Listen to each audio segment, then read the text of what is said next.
جی ہاں ناظرین، chief justice Pakistan Umar Ata Bandial نے Pakistan Tehreek Insaf P T I chairman Imran Khan کی طرف سے قومی احتساب بیورو نیب ترامیم کے خلاف سماعت پر ریمارکس دے دیے ہیں کہ میرے خیال میں 2019 کی ایمنسٹی اسکیم کامیاب رہی، جس سے کافی لوگ مستفید ہوئے۔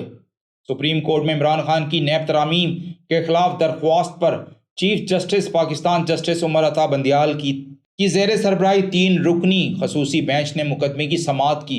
نیب قانون میں اہم ترامیم، ان میں خیال رہے کہ رواں سال جون میں مسلم لیگ نون کی زیر قیادت اتحادی حکومت نے نیب آرڈیننس میں 27 اہم ترامیم متعارف کروائی تھیں، لیکن صدر مملکت ڈاکٹر عارف علوی نے ان کی منظوری نہیں دی تھی۔ تاہم اس بل کو پارلیمنٹ کے مشترکہ اجلاس میں منظور کیا گیا اور بعد میں اسے نوٹیفائی کیا گیا تھا۔ نیب دوسری ترامیم بل 2021 میں کہا گیا ہے کہ نیب کا ڈپٹی چیئرمین جو وفاقی حکومت کی جانب سے مقرر کیا جائے گا، چیئرمین کی مدت ملازمت پوری ہونے کے بعد بیورو کا قائم مقام چیئرمین بن جائے گا۔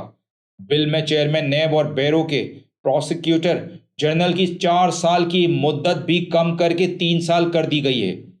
قانون کی منظوری کے بعد نیب وفاقی، صوبائی یا مقامی ٹیکس کے معاملات پر کارروائی نہیں کر سکے گا۔ مزید یہ کہ ملک میں کام کرنے والے ریگولیٹری اداروں کو بھی نیب کے دائرہ کار سے باہر نکال دیا گیا ہے۔